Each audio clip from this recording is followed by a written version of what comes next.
Well, guys, you have to have a good suit game in order to dominate in the business arena.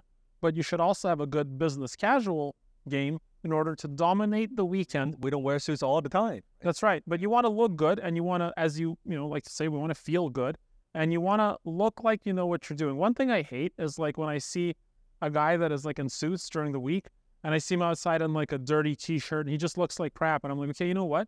I don't think that dressing well is his lifestyle. I think it's just what he does. But it should be your lifestyle because sales is a lifestyle. This is one of the many combinations you can put with business casual. Let me tell you first about the gurkha trouser. So you have a special trouser. It's called the gurkha with a wide waistband and then 2 belt loops that are built in. It's kind of 2 belts built into the pants to give you that extra comfort to stretch out as much as you want. Bring it in, bring it out. If you lose a little weight, gain a little weight. But what's really cool is this outfit is highlighted with the monkstrap, which is, as we talked about, this is the business casual shoe. Mm-hmm. You're either going to wear a business casual sneaker, which is good for non-business events if you're young, or Something like this. something like that. Now, let me tell you guys about this jacket. This is called a bomber jacket, okay? So you can button it up. It's a casual jacket you put on over your shirts. You should have 3 or 4 bombers in your wardrobe. You should always have a blue. You should have Also, a black. sometimes after work, you don't want to wear the suits. You just switch it to a jacket. Yeah. And you know, Go out for a drink. there's something about that collar too. Like just having a collar gives you that sense of formality. But this is fabric. Give me a little bit of a stretch. And so, how's that feel? Yes, very comfortable. Let me show you guys something. This is Laura Piana. Stretch Lycra wool. It's a jersey knit fabric. It's extremely stretchy. It's extremely stretchy. So that, for me, this is what I wear when I'm flying international. Yeah. Like I get into my business class. I have this thing on. Guys look and they go, okay, I know this guy generally wears suits. And I know he belongs in business class because he doesn't look like a schlep. But he knows this casual game too. Casual game is very important. For those of you guys in IT sales that don't wear suits every day, you should have your business casual game and treat it like it's your suits. That means bomber jackets, it means car coats, and it means safari jackets. And if you don't know the difference, call your tailor, call LGFG Fashion House, who will tell you bombers, safaris, and car coats. This is a bomber. It's a classic button-up bomber. And we did a custom lining for this, and Dan will tell us about it. This is a very, very special jacket because something that I didn't know we could do. And, well, just share the story. You were asking me what kind of lining I want. Actually, Well, you told me about your family a little bit. And one of the things you told me is your family is very important to you. And you told me a little about your story of how, well, actually, it was a very fascinating story. And I love origin stories. You know, like every supervillain has an origin story. So does every salesperson. And, you know, if you don't have a good origin story, you're going to have a hard time in sales because you need to go through adversity in your life. And firstly, Dan told me about, you know, coming over from Hong Kong to Vancouver. yes. And I did actually, a suit on that. well, and, you know, we did a suit on that, but also you knew already success was in your DNA because your dad had been fairly prominent, but then your parents split up and all of a sudden you had this DNA that would drive you towards success, but you didn't have the mentorship or necessarily the capital to get started. You had to work for it. So you wanted, first of all, to pay homage to your mother, who really raised you, and you wanted to pay some tribute to your wife, who, you know, and that's kind of where we went with. My wife's family. So we've got our family pictures. It's got Jenny, right, in there, and that's my dad. That's my mom. That's me in the middle, wearing my red suit. That's right. Yeah, there Right? it is. It was meant to be a red suit. with dragons in the back, huh? Yeah, with Dragon dragons in the cap, yeah. back. That's right. You know, and then that's actually when my wife and I when we got married. Mm. Right, that day when we got married. So the wife, that photo. So this is very special. So it feels like when I wear this, my family's with me. They got my back kind of feeling. So very, very special jacket. Now, talking about your family, this is an interesting topic to confront. You've had some adversity in your life. A lot. I still do. Do you feel that helps you in as a businessman? Every adversity is an advantage if we learn from it. Guys, truth bomb, every adversity is an advantage. Go on. If we This learn is good. from it. So you could say that when I first came to Canada, English is not my first language. That is an obstacle. That's an adversity. Even now, I speak with an accent. But that's what makes, what I believe, makes my voice more memorable compared to other people who teaches sales, entrepreneurship. There are many, many people. A lot of people would see that as a disadvantage, but you choose to see it as an Because advantage. then That's when powerful. they hear that my voice, they know They know that's it's me. you, of course, yeah. Versus, oh, that sounds like so many other people. No, they know that's me. It's like they will recognize my voice. So you will see even when I just came back from Japan, Yeah. right? A few days ago, literally. Even I get recognized in Japan by my voice.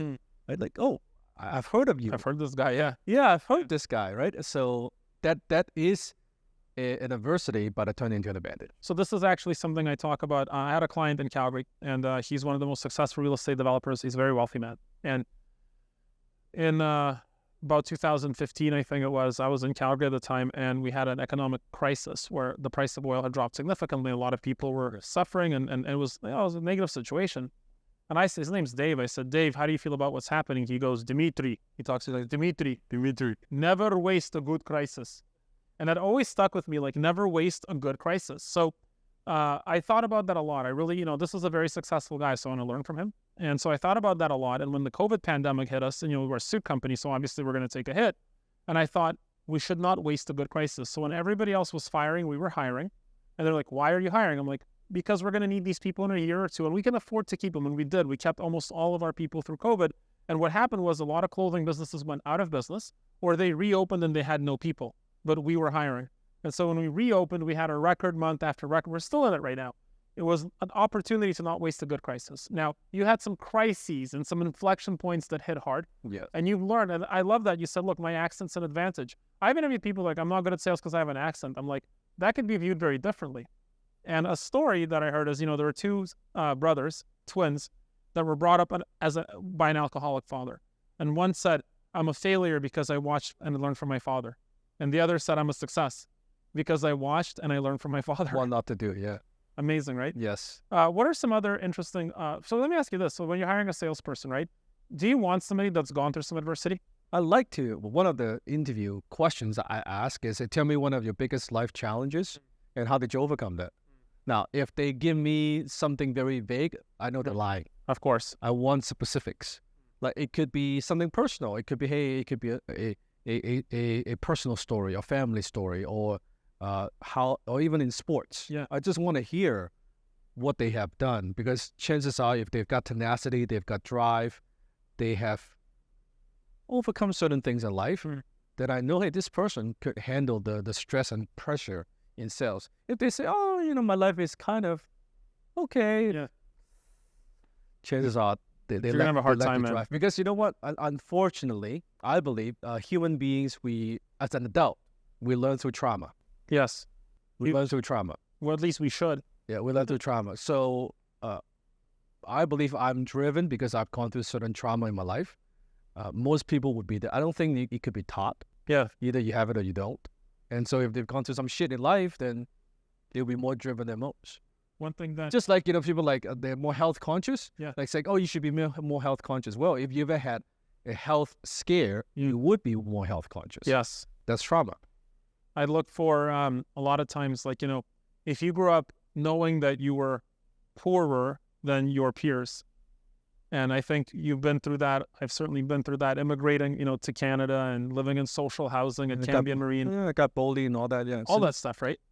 But what happens is, when you never want to feel that way again. Yes. That's a powerful drive. And it's like, I think a lot of times success can be a shadow of insecurity.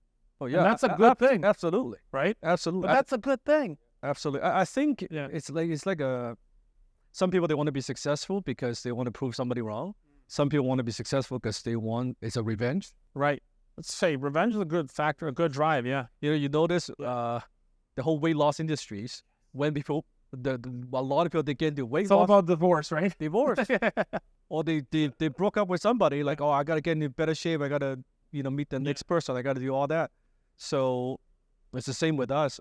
I think it's a form of motivation. Well, success is the best revenge. Yeah, it's a form of motivation for the first phase, right? At least, right? Yeah. Once you are successful, I think we need to change the motivation to something else, which is significance. Well, I think the significance also is helping other people out of that. That's But in the beginning, sure. It's more we were driven by, I want to prove somebody wrong. Yeah. Right. I want to make so and so. You're making me fired up. I want to make some cold calls. I want to people wrong. There's definitely a competitive spirit, right? Right. Yeah. And there's one other thing I've been sort of stuck on a lot recently, is that Viktor Frankl has a wonderful quote that I just love. And I can't remember if it's from Man's Search for Meaning or one of his other works, but it was that when you can't change your circumstances, you change yourself. You know, and right now, like in the society we live in, we can change our partners, we can change our jobs, we can change our picture on social media. Like we can literally change the way we look to 99% of the people that ever see us in an instant. We can always change our environment, but a lot of people don't change themselves. And one thing I always tell young people is like, how do I be successful? Like, go into sales and don't quit. Just push through it for a couple of years. Don't quit until you're like top in the company, because it forces you to change yourself. And one of the benefits, and okay, I'm going to call it a benefit, but like one of the benefits of having a difficult childhood is that you could never change anything around you. Yeah. So you just had to learn to cope, and you had to learn to survive, and you had to learn to persevere and persist and fucking deal with it. Yes. And it's like, man, what a great world we would live in if more, I'm going to say men, because I think there's a certain masculinity to this, if more men just learn to fucking deal with it.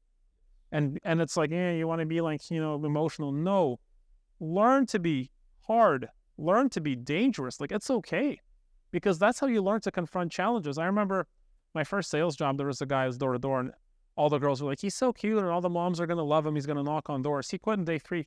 He had never in his life knew what it was like to be rejected. Well, that's a tough life if you never learn to be rejected. Yeah. And then it just does not deal with adversity. Oh, I eat rejection for breakfast. I eat rejection for dinner, and I'm proud of it.